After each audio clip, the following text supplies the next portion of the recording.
Hello, listeners, and welcome to another episode of Financial Autonomy for Women, the Personal Finance Podcast.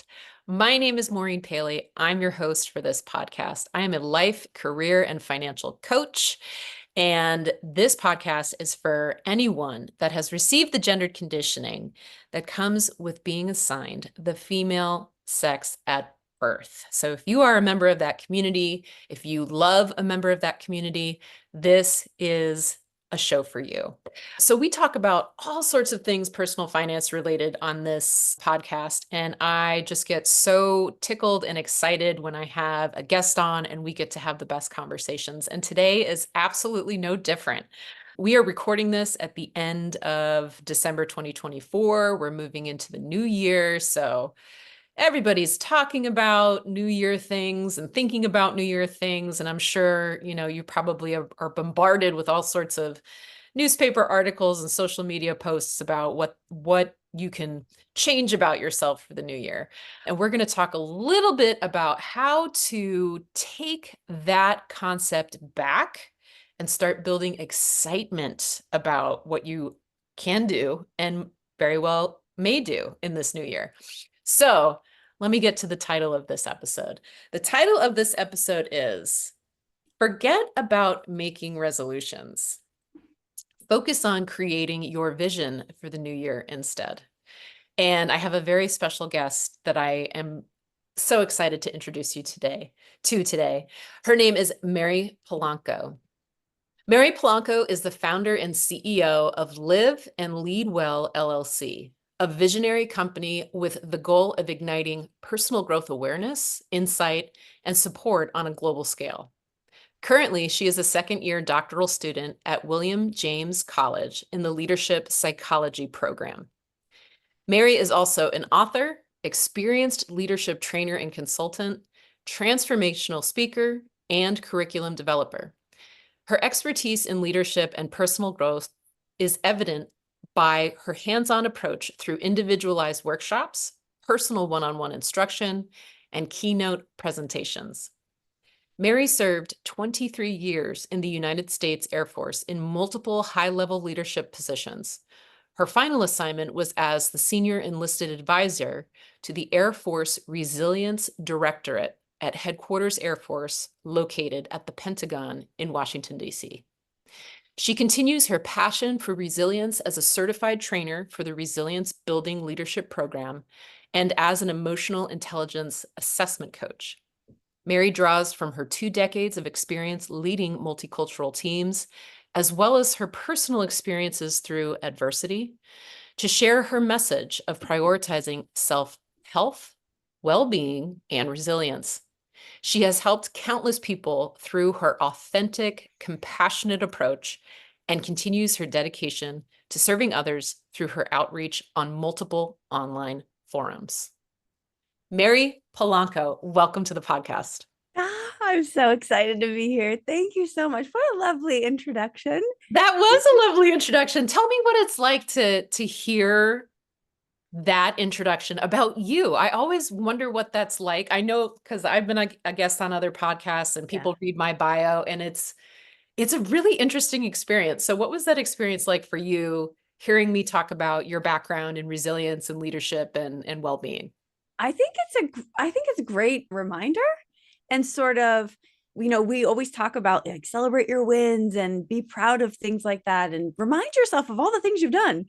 And so hearing the bio and kind of read, talked back at me is really a wonderful feeling. It's the take a deep breath, Mary, and know that here and now we're doing it. We're figuring it out. So it was great. Yeah.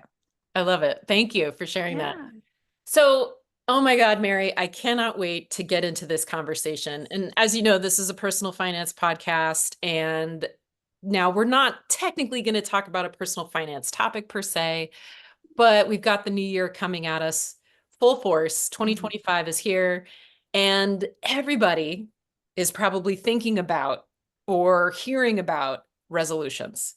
I personally I threw resolutions out the window a long time ago, to be honest. But you can't help but like get caught up in that energy of people thinking, okay, new year, new me, so on and so forth. So Mhm. tell us, what is your experience of moving into 2024 into 2025? Like what is your experience in the past of moving from one year to the next? How has it evolved? Oh, goodness, great. Such a good question because the evolution is palpable. I think I fell into sort of the what is everyone else doing New Year's resolutions years ago and for decades. And it was always the standard things. I'm going to work out more. I'm going to eat less Hmm. junk. I'm going right. It's very, very standard and cookie cutter type Hmm. of resolutions. And I think the part of that being so non-specific to me is the reason why I failed at every attempt. Hmm. I think I had 1 year of my life prior to figuring this whole thing out for myself where I actually stuck to my resolution. And that was the year where I wanted to do one new thing every month. And I look back in reflection on that and why that worked so well. And I take those concepts and I put it into what I do now. And that's really what I'm so excited to talk about with you is like you said, that excitement around it. So yeah, it's evolved immensely in that it's much more individualistic in the matching up with aligning with my values, what I'm looking to do with my life, and no more cookie cutter business. So that's the basic, basic answer to that. It's evolved greatly. Yeah. Oh, wow. So, you brought up some really good points. Those very cookie cutter standard resolutions, Mhm. they're so often about self-improvement, Mhm. right? Like this, and I've been thinking about this a lot this past week, just, with the holidays, the end of the year time, getting ready for this episode, for this conversation with you, thinking about these fundamental self-improvement goals. Like you have to be better because it also suggests that you are flawed, Mm. need improving upon. And personally, and especially as I get older and in my work with finances and with social work, that seems like a punitive, overbearing way of looking not just at ourselves, but at other people as like problems to solve, not necessarily lives to live. Yes. I just had like, you just hit me with so many knowledge bombs on that one. But yeah, absolutely. And the thing that was kind of ringing in my ear as you were speaking was reminding myself that I did not hate myself into the life I live today. Mm. I loved myself entirely into the space I operate in right Mhm. now. Mhm. Where and by the way, just in case anyone's wondering what that space is, it's one of wonderment, curiosity, being on this journey of discovery, being excited about it. Like that's when I classified the life I live, that's what I'm referencing. And I got here because I wasn't taking a punitive approach. And I love that how you phrase that because it's exactly what it feels like. It's like you're not good enough. Mhm. Do something better next year, or else at the end of that year, you're going to feel like a failure. Mhm. And did you note, I don't know if you've noticed this, but there's been sort of this trend of year after year. It's like at the end of the year around this time, I see so many posts saying things like, well, this year fill in the blank was a bust. Let's looking forward to next year. And Mhm. I thought, really, could it always be a full bust? Like, is it always all bad? Are Mhm. we not taking time to find all the things we did do and, take those lessons and bring them into the next year and build upon it? So, Yeah, because if we take any one thing in like any one event, right, that happened throughout the year, we can label it as good or bad. mhm, We can absolutely do that. We can also look at this one event as part of a collection of events mhm, or part of like a cumulative process that gets us to something different, whether that's evolution, personal growth, lessons mhm, learned, so on and so forth. And you're bringing up some really wonderful points, Mary, because so often with finances, it's about shame, mm, punishment, so on and so forth. yeah, I've said this on this show before, and I say it to clients. Shame, you can try and shame yourself into better financial behaviors. Shame is not a motivator, and punishment, or it's not a successful motivator. It's not one that sticks. And that's Right. why I love that we're going to talk about these elements of discovery and wonder in creating a vision for your life. So you brought up something that I want to actually explore a little bit with you. I want you to tell us more about it.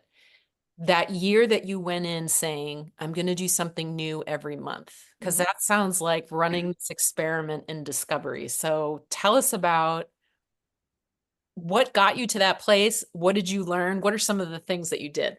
Yeah, it's interesting too because it was a long time ago. It was probably about 12 years ago.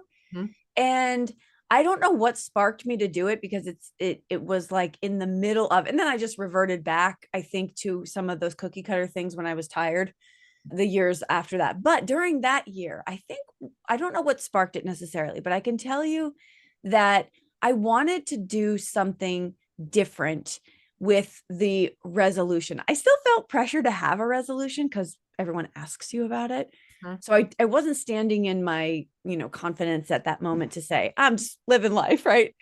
But at that time, I was like, what can I do that I think will stick because it'll get me excited to do it? That's right. And so, right, that's exactly how you introed us into the podcast today. It was, I want to be creative. I want to think of new ways to explore the world around me, food, events, whatever it is. So that at the end of the year, I could also have something to show for it in experience. And so I think that's what why I wanted to do it. What I took away from that into more so now in how I'm operating is the wonderment. Like I mentioned that word before, like the wonderment of just exploring the world around me. And also bigger than that, I think, was that it was such small chunks. It was once a month. Hmm. It was digestible. I didn't feel overwhelmed. I didn't feel like I'd be letting myself down if maybe this month something happened I couldn't do it. It gave me an opportunity because even if I missed 2 months, I still got 10 new things. Hmm. So it was the reframe in the mindset of how to do this in a digestible way where I can stick with it and be proud of myself. Absolutely. And I think mindset is a huge factor here because when I hear the word resolution, I hear restriction, punishment, self-improvement, personal flaws. I hear that there is a problem that needs to be solved. When I hear someone say, try something new once a month over 12 months, Mhm. I go, huh, what could those things be for me? And I think sometimes, I know I'll say this for myself, sometimes you get into like the hustle and bustle and the everyday and the grind and so on and so forth. And you kind of are walking around thinking, oh, there's nothing new to do. There's nothing fun. I've already done that. I've already done that. And it's what you're suggesting is like, okay, that might be the case, right? I think that happens like in the adult world for anyone who lives in the United States, right? And you can purposefully choose different ways, a different mindset to look at what the coming year might bring. Yeah.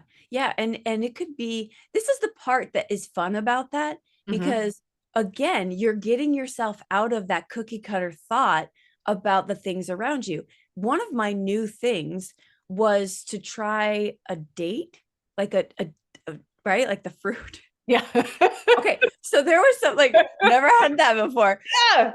Right. But beyond that, another one was I think it's been a while since I've complimented a stranger. Like that's a new thing. Mm-hmm. That's an helping somebody with their groceries, or it could be anything Right. that you're taking a deliberate action towards altering your normal behavior. Mm-hmm. And not to mention how good that is for the brain. Like we won't even get into that discussion, but it's so good for you to really start because we get really kind of like the drone mentality of just operating with what we've been used to doing Mm-hmm. and it becomes repetitive. And where's the inspiration in that? Right. And I think it's, as I've gotten older, it's been like giving myself permission to, number one, be inspired, number two, also go after inspiring things and Mhm. creativity and that wonderment. Sometimes it's like that, like you mentioned, that drone mentality. You're in the hustle and bustle, you're in the grind, and you're like, nothing's new, everything's good. Yeah. But you're not feeling the juice, right? You don't have the juice, the spark, the light inside of you. So when I hear resolution, I'm not Mhm. really interested into it. But when I hear about creativity and wonderment and thinking differently, and it sounds like I think we should talk about the brain impacts for what this might be like, stepping out of your comfort zone, being creative. Mhm. Well, I think for one, we need to acknowledge that when we're doing the same thing every single day, our bodies, our reactions, our brains, they're addicted to that behavior. That's just and our brains love to predict. Things are makes, all of the shortcuts easier for our life. It's part of the function. But when you alter, even when you brush your teeth with your non-dominant hand, you're creating pathways in the brain that are going to help you grow just by doing something that's unconventionally personal development. And I think that that is a really small effort we can make to keep the muscle working, keep it alive, keep it going. And so I think when we are creating, when we're using that creative portion of our brain, and can I just like pause for a second on the word creative, because I too fell into that understanding that creative always meant artistic, and it doesn't. And I feel like we need to understand that we are creative beings. We create the world around us, the things that are around us in our lives, our people, all of that. We're creating that with our thoughts and our actions. And so when you are deliberate with being creative, it's so impactful, which is in part what we're talking about with creating a vision for your life instead of just a resolution, something that may wear thin on you. Now, I do want to say, I want to kind of preface this with, I am team goal all the way. Like, I Mhm. love a good goal. I think they're fantastic. I love using the SMART acronym to create my goals. Like, I think these are all great things. I think that we need to be more specific and more individual and understand first and foremost what we want and what we need, as opposed to what we think based on what society tells us that we should be doing. Right. And I'm making so many connections in my brain right now to finances, right? Like you talked Mhm. about the drone mentality. A lot of people, myself included at times, can get into the drone, maybe not mentality, but the drone habit Yeah. of spending. Maybe it's every day I stop in at the 7-Eleven, or every day I roll into wherever. So you're getting into, or for me, I love Trader Joe's, but I'll tell you what, I'm in Trader Joe's probably a little too often. So like that's my habitual spending that happens to me. So with our money decisions, with our money behaviors, it's easy to get into those patterns. And then when we get into those patterns, we also become a little bit numb to them. Mhm. And our brains, it sounds like, have to work that much harder to get out of the comfort zone of the well-worn pathway Mhm. to get to a, you know what, I'm going to do something different. And Mhm. it sounds like when we do actually take that different action, use that different behavior, we're doing something really beneficial for our brains. And I would say like our hearts and our minds too. Mhm. Absolutely. And the if we're talking about just the brain in and of itself, the brain grows. It grows not in the same way a bicep does. A bicep grows physically. Your brain grows through plasticity, which is creating neural pathways. And so whenever we take an opportunity to do that, it really doesn't take a lot. I think we've gotten into this idea that the all or nothing mindset mentality, where Absolutely. if I'm supposed, okay, case in point, I was talking to a client who she wanted to get more on her Peloton and on her bike, and I said, okay, well, what's a reasonable time frame that you want to spend on your bike every day? And she said an hour every day. And as she hadn't been working out in months, maybe a year or so. And I said, okay. I was like, well, let's walk down this pathway of, let's say you wake up and you don't have an hour, but you have 10 minutes. Would you do it? She's like, no, what's the point? Mm-hmm. I would rather just not do it. I said, okay, so then maybe can we set the goal a little lower? Because here's the idea. If you set your goal in incremental pieces and you say, hey, I'm going to do it 10 minutes a day. If you do it 5 times, you did 50 minutes.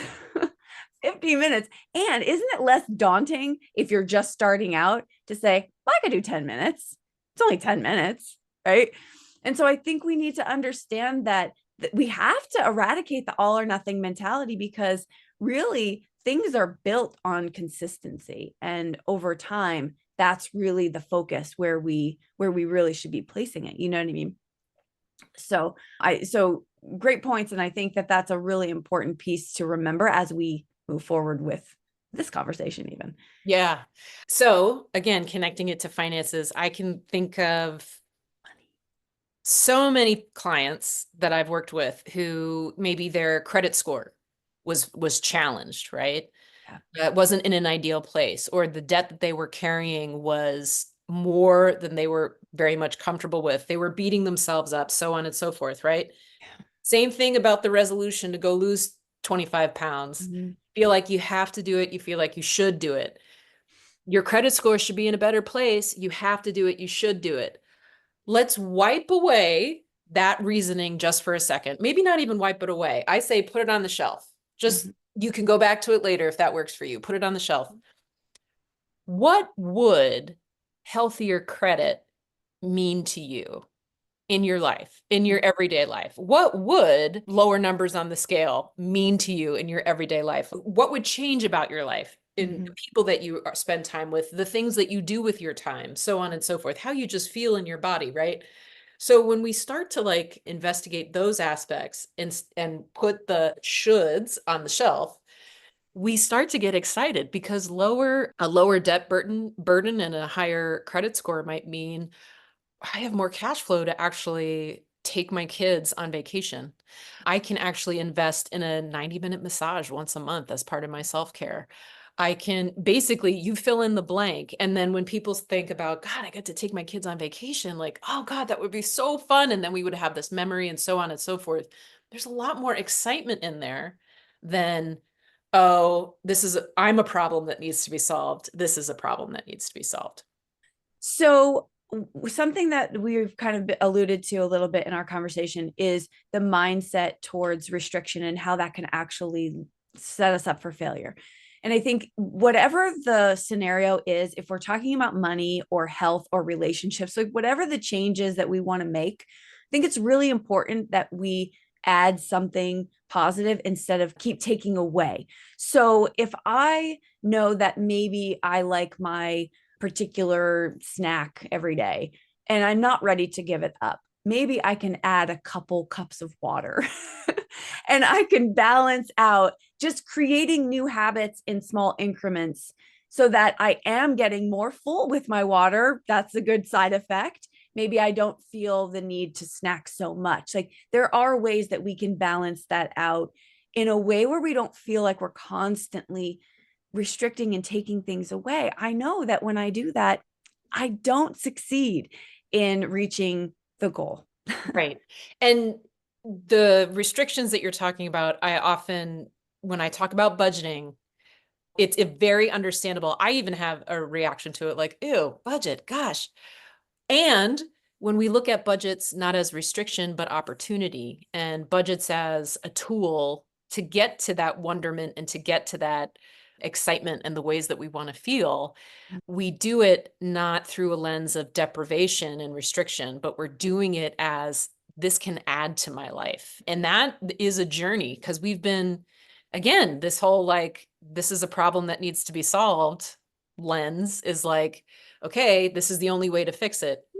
Actually, let's talk about non-depriving ways that we can just have it be there, but also start developing new habits that can counteract this thing that I'm doing, or kind of just like mitigate, the fallout. So there's non-restrictive, non-punitive ways to grow the habits that we want to keep growing. Yeah. And can we just like caveat all of this with no matter what it is we're doing or wanting, just constantly give yourself an abundance of grace. This is the first time you've lived this day. This is like, Yeah. I feel like an abundance of grace is warranted, right? It's not like we're playing a video game and we've gotten to this round before. Yeah. This is the first time I've experienced coming up against choices that I've had to make for my own well-being, Mhm. for an example.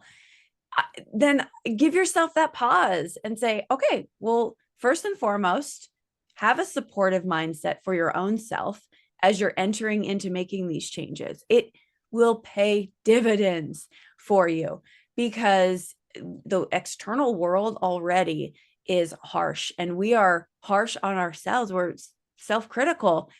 And I just feel like if we're stepping into something new as we head into the new year, that's the very first free and no time thing that we can do to get our minds in the right place. Yeah. Yeah. And then as we practice that, it becomes part of that plasticity kicks in. We're building it like we're building a muscle, and it's more prevalent. And probably I'm thinking, and I want to hear your thoughts on this, it could help us, like it could give us food for the journey, right? The Our vision and what we want to do and the excitement that we want to build in our lives isn't going to just like wrap up at the end of January or the end of February. Yeah. Our idea here is that we want to keep it going. We want to sustain it. So what would you suggest for folks who are like, once January and February comes around, life has changed, different things are going on and just not feeling it?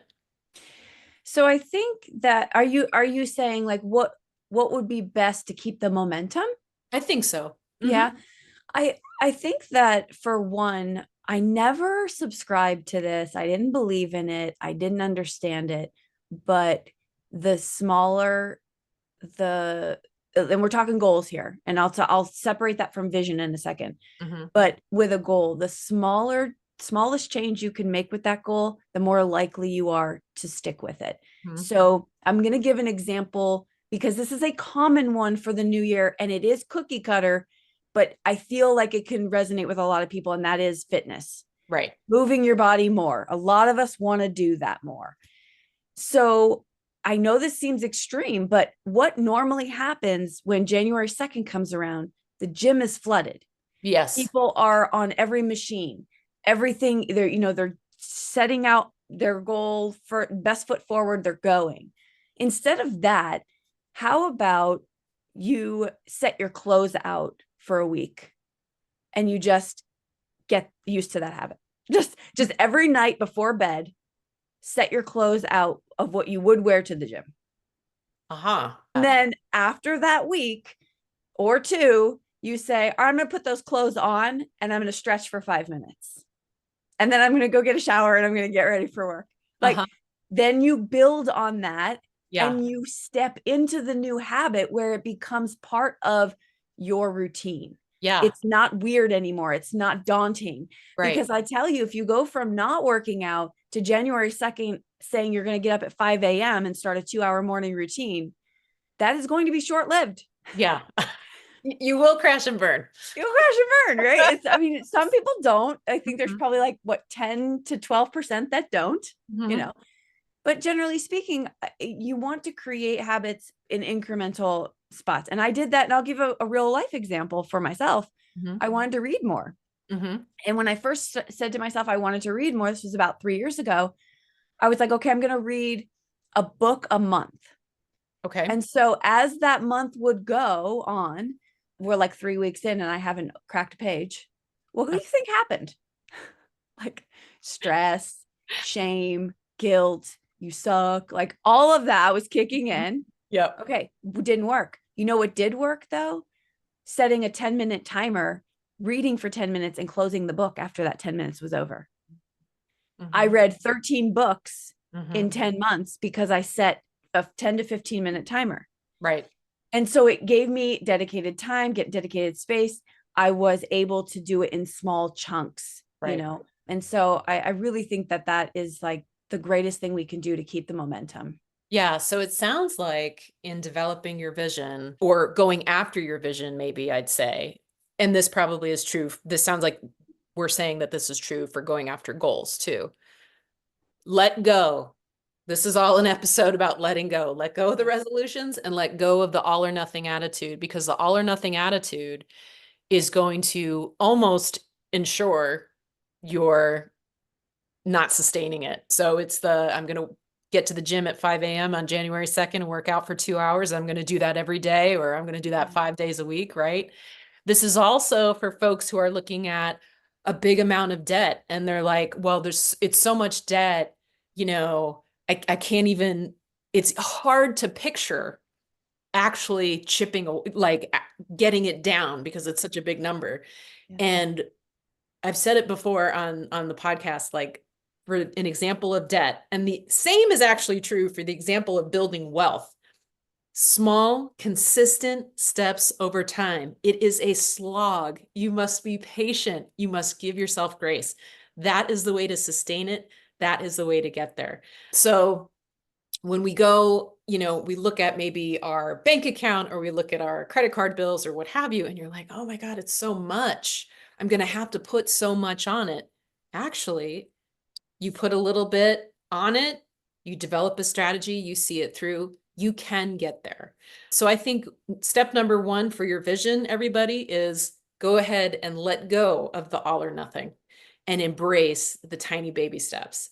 I do want to also share with folks that my workbook, Financial Autonomy for Women, the 30-day workbook, is all about those small digestible steps taken over 30 days to build your financial autonomy. It's available on Amazon. I'll put the link in the show notes for you.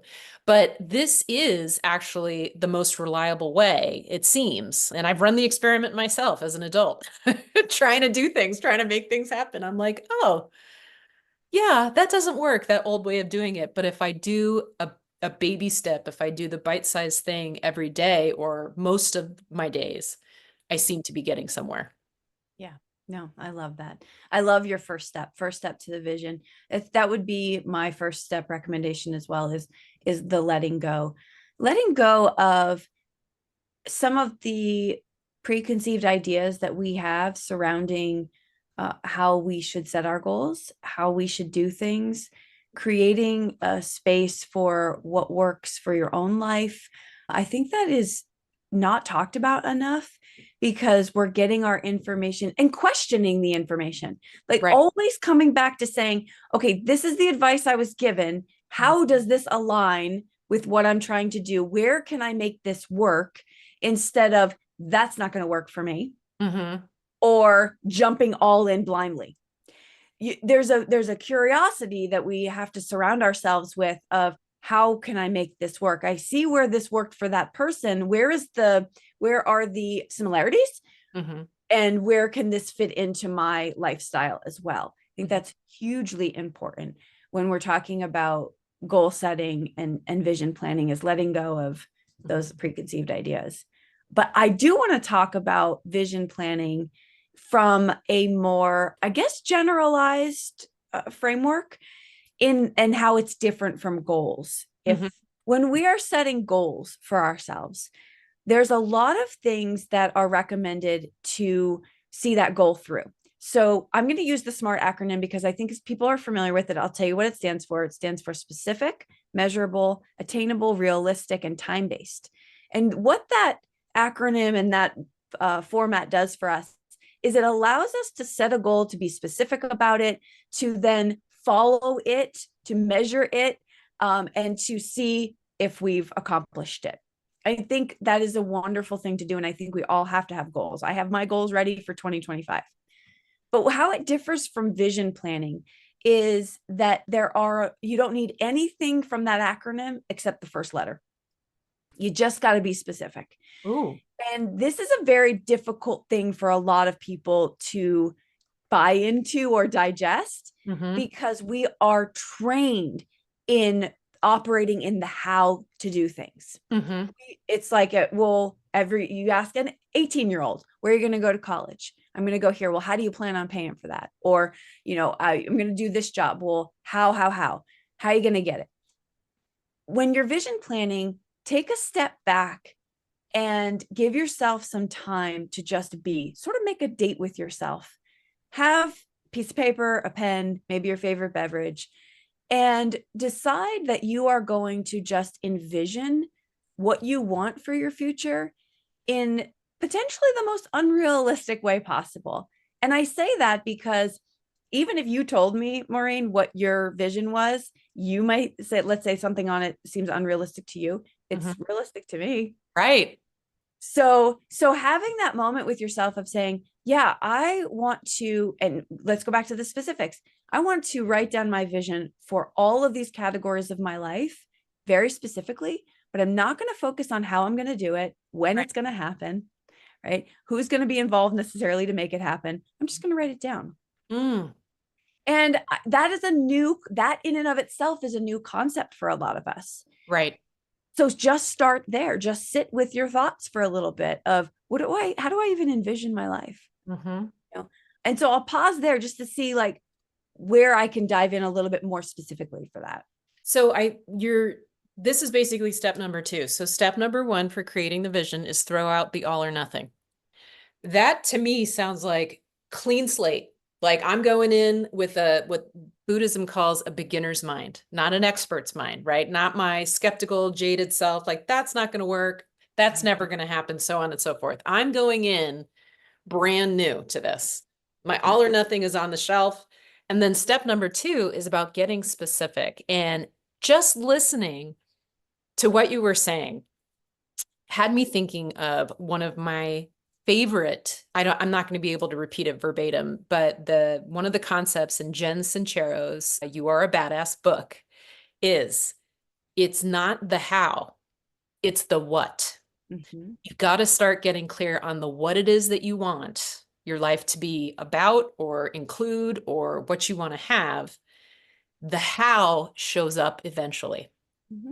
So when we talk about vision, it's about the what. We have to vision the what, the thing.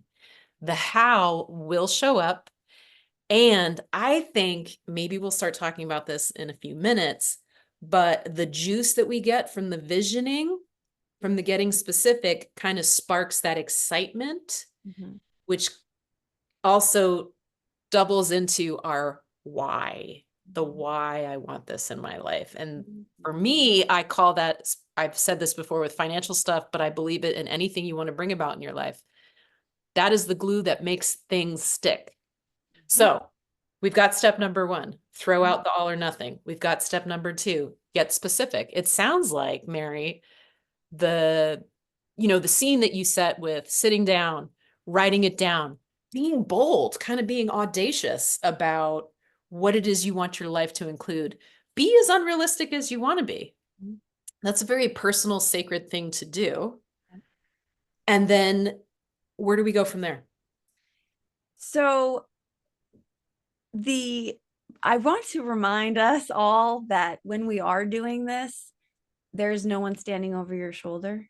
Yes. Because I recall writing my vision for the first time. And when I wrote down specifically how much money I wanted to bring in every month, there was little voices inside of me saying, that's ridiculous. How would you ever even do that? You don't even know anyone that makes that much money, right? All these little voices. So although there's no one standing behind us over our shoulder, our internal narrative can sometimes be really loud. And so I would ask that during that process, you pause for a moment and question where these thoughts are originating. So I'll share personally, for me, those thoughts originated because after I did some exploration, I realized growing up that there was always a negative connotation surrounding rich people, wealthy people. I always got the impression from the adults around me that would say things that rich people were always greedy, selfish, and I never wanted to be associated with that kind of person. I never wanted to be seen as that person. So I kept my finances just enough. I wrote my own blueprint, and that's from one of the books I read. I wrote my own blueprint on money. And so when those little voices would come up, I questioned them and said, oh, okay, that's because, and I did the exploration and was able to put that aside. So I just wanted to kind of caution us as we step into this new territory that may happen, is to just there's no timeline for you to write this vision. Just take a beat Mhm. and listen to what's going on and process through. Don't just try to rush through, because your vision also has to have a feeling attached to it. Mhm. A real authentic engagement of yourself into what you're envisioning for your life. I think that's what makes the visions successful for us. And so what's next of after we're writing our vision in that process is you may or may not want to read it daily, weekly, monthly. It's up to you. You can write it and not look at it again. I've known people who've written visions and then 2 years later they come back to look at it and be like, whoa, all that happened. Like I didn't even stick, follow up with it necessarily. It's up to you. It's whatever feels right to you. And by the way, it can change. Mhm. Where the, if your life is a book, there's a whole bunch of blank sheets ahead of you and you're writing it as you go. And so it can change whenever you want, however you want it to change. So revisit it and believe that you are deserving of it, I think is the most important thing too. Yeah, and Mary, you talked about those voices that can show up. Certainly they show up from our families of origin, they show up from our socioeconomic class. I'm wondering, Mary, as someone who identifies as a woman who has received that gendered conditioning, have some of those voices, is some of that connected to gender? Oh, yes. Absolutely it is. Oh, and what's helped me along that journey also is exposing myself to literature and education through podcasts like yours, through other avenues where I can make those aha moments for myself. If I don't have the vocabulary, if I've never heard it or read it, I just feel weird about it. But Mhm. when we can attach education and literature and vocabulary to these things, we can have those moments of, oh, it's not me. This has been conditioned in me. And as someone coming from a 23-year career in the military, I know conditioning. Mhm. I know I didn't know it when it was happening, but I am very familiar with it now. And so that's also been an advantage point for me. But yeah, the gender, like for example, it plays out in my family alone. My husband has primarily been a stay-at-home dad my whole career. And so we are going against gender norms just by that. Mhm. And it's been challenging for both of us, but it's taken conversations about how, because he felt the pressure as the man and I felt sort of judged and looked down upon because I was the working parent who also traveled quite a bit away from my kids. Mhm. And so we've battled that, but it's helped us to have conversations surrounding what works for us, not what society wants for us. Mhm.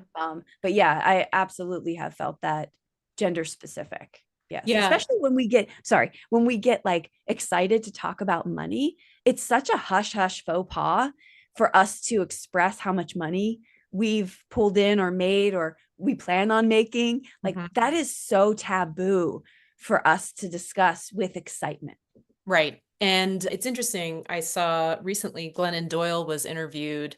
I was watching a video, but she was being interviewed for a podcast, and she talked about how men and boys are conditioned to like build, go out there and build and lead with the money, with financial resources, while women and girls are told to restrict, don't overspend, don't do these things, so on and so forth. So it's more about the different focuses of what we find acceptable for young men and boys who grow up to be men, right? And versus women. And I think talking about money, wanting to make money and thinking big, having big vision about money, like the one that you had that you wrote down, that hey, you're not allowed to have that vision. That was probably one of those voices where like that would be a voice in my head if I wrote that down, right? You're not allowed to think like that. You're not allowed to do that. That's not for you.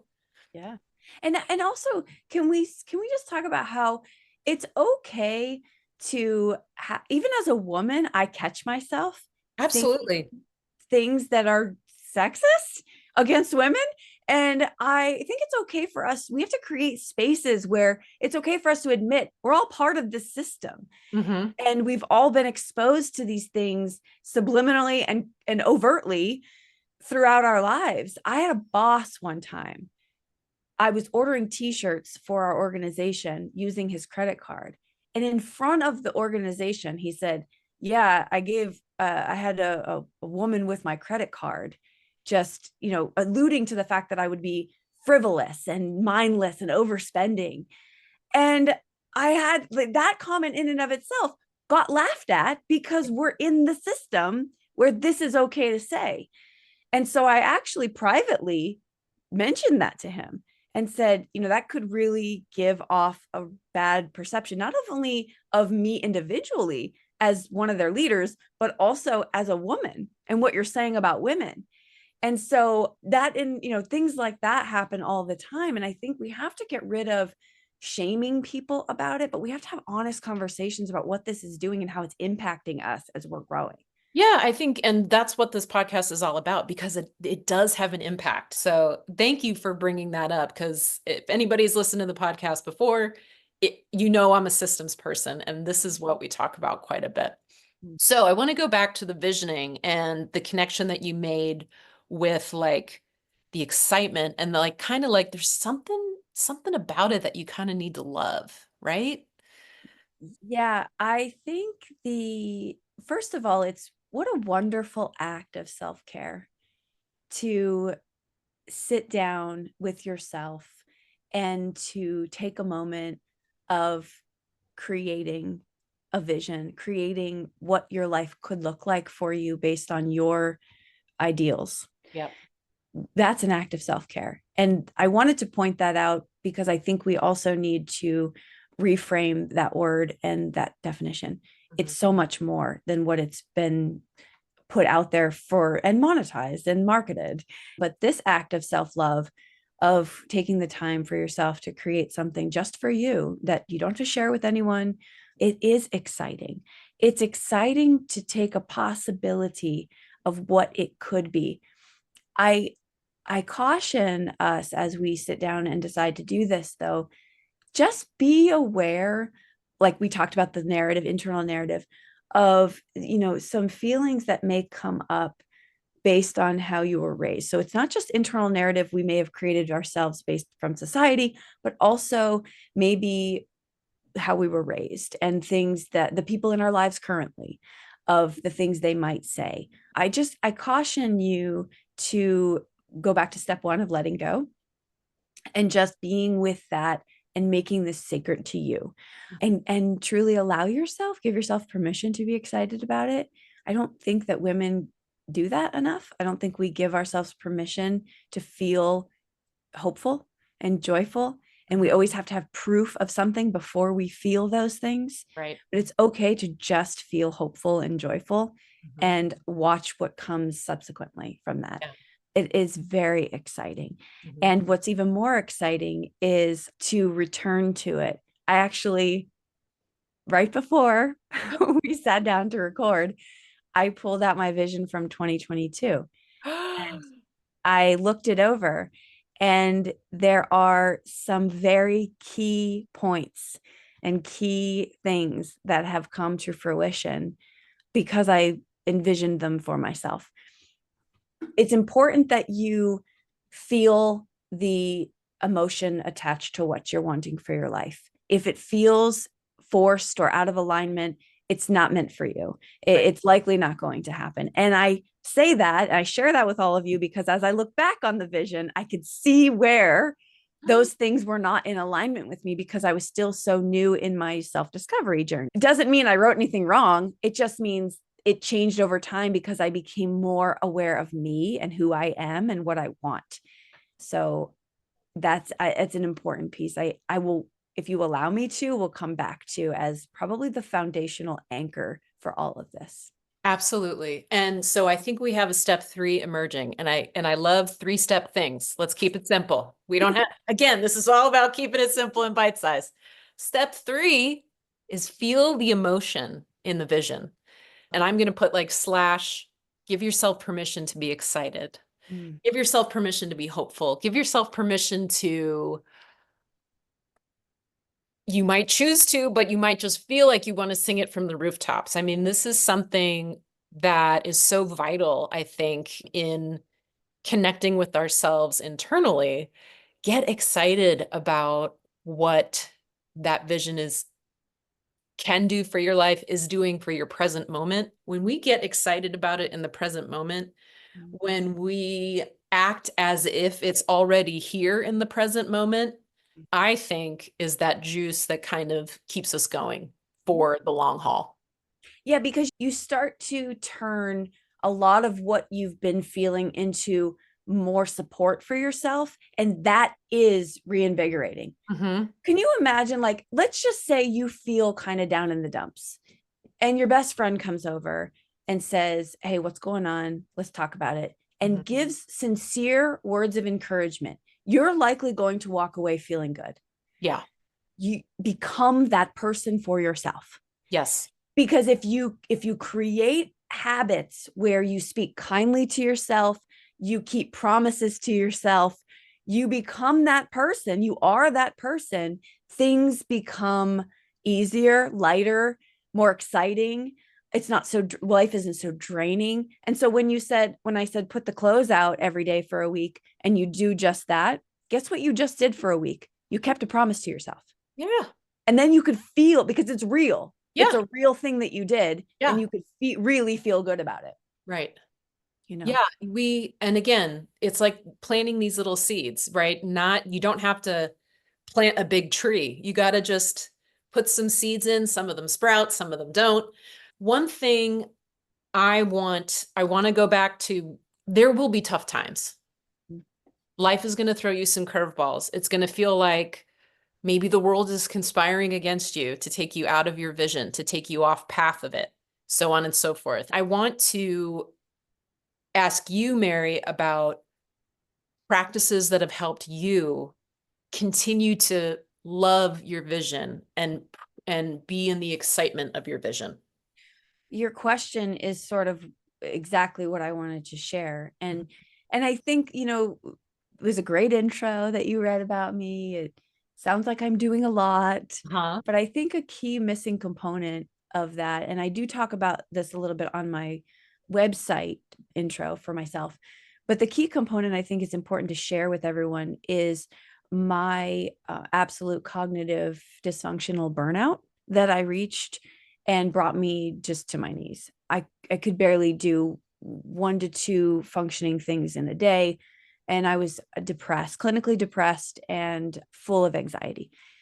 And so when I say bite-sized pieces, I couldn't be more clear about that. Let's say in a day, I told myself 15 times what a failure I was, having gone from being such a high operating airman in the Air Force to now I can barely, read 5 emails. If in a day I spent 15 times telling myself that I failed, the next day I told myself that 14 times, and I told myself one time, it's okay, Mary, you'll get through this. That's the incremental change I'm referring to. Mhm. I didn't get from hopeless to excited about the next day every Right. night Yeah. overnight. Yeah. It took a long time. It took practice of Mhm. these habits to shift, right?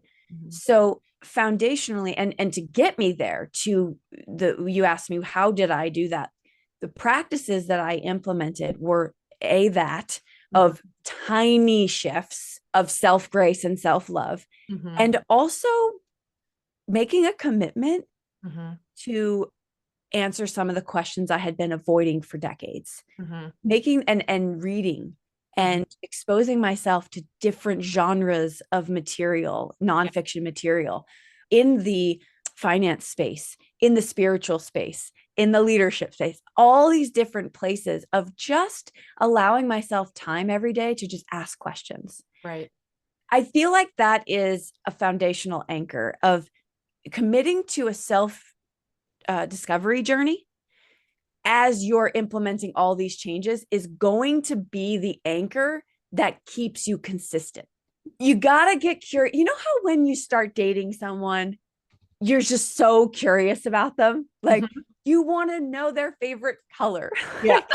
like, why? Right? Why do you want to know? But you're excited about those things. When you start a new job, you're excited about learning all the steps in the job so you can feel good about it. We should be feeling that way about ourselves. Mm. Get excited about why you do the things you do, how you process, what are you interested in, all of those things, because that's an anchor for you as you write these visions, this vision for your life, and you set these goals for yourself.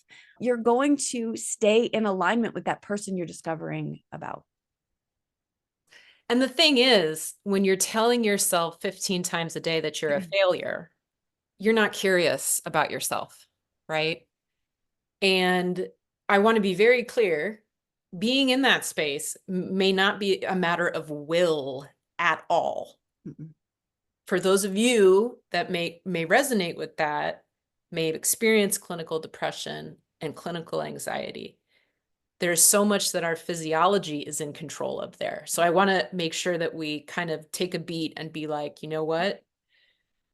If I'm not at 14 negative things and one positive thing yet, that's fine. Fine. That's okay, right? And so getting to the place where you can flip out of all 15 I'm a failures throughout the day and go to 14 I'm a failures to 1 it's going to be okay Mm-hmm. and I'm here for you. Mm-hmm. That is the seed that brings about curiosity in our own self-discovery, right? Yeah, absolutely. And I'm so glad that you said that. You bring up such a great point about, I mean, I didn't say that, but I sought out mental health, professional mental health, and Absolutely. I sought out, and for me, medication was the answer in that moment. Mm-hmm. And so that was my first act of self-love, Yes. was to put my ego aside and reach out for help. Yeah. And from that, that was my first. Yeah. Then I started working on the, okay, Mary, you've made the commitment to love yourself through this as much as you can. Yeah. How can we make those shifts? Yeah. And what you said about being curious about someone you date, right? Love is a form of curiosity, isn't it? It is. Love is, oh, love is everything. I have discovered love in the newest way possible over the last few years on this journey. It's the answer to everything. And one of the greatest quotes I've ever heard, oh, forgive me for not exactly knowing where it originated. I think I heard Dr. Dyer say it. It was, we're operating from one of two places, fear or love. And if you address, even while you're sitting down writing a vision, if you address how you're interacting with people in your life, if you address how you operate in public, like, are you operating from fear or love? And I often come back to that because I clearly know the difference when it's happening now. And I think that's a really important piece to remember. Love is curiosity. Love is wonderment. Mm-hmm. It is unconditional when you truly understand the meaning of what it is. It doesn't mean you are without boundaries. Indeed. Boundaries are love. Oh, Boundaries are love. And I think if I was taught that, like I'm trying to teach my 15-year-old daughter about that, I think, things look differently when you have boundaries created from love. And we can step into the life that is meant for us when we're clear about that. love is curiosity. And it sounds to me like when we give ourselves permission to feel that excitement and find the emotion in our vision, we give ourselves permission to fall in love with it.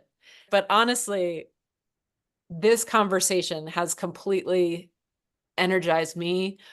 This has been wonderful, and I'm so excited for the new year, and I'm excited for this curiosity that I get to engage in going forward. Mary Polanco, there are going to be people listening to this episode and they're going to be saying, I want to reach out to her. I want to get in touch with her about leadership consulting, resilience, expertise, so on and so forth. How can they find you? Oh, yes. Thank you for asking that. I am active on LinkedIn. So if you're a LinkedIn person, hit me up there. But I'm also have a website called liveandleadwell.org. And through that, I have a contact button. You can reach out through there. And I would love to connect and see how I can be helpful. Mary Polanco, thank you so much for being on the podcast. Thank you for your service as well. Oh, thank you so much, Maureen. I love what you're doing and you're a change maker. I love you. Thank you. So So for everybody listening, as always, with your finances, be kind to yourself, seek support when you need it, and let me know how it goes. Thanks so much for being with us today. We'll see you soon.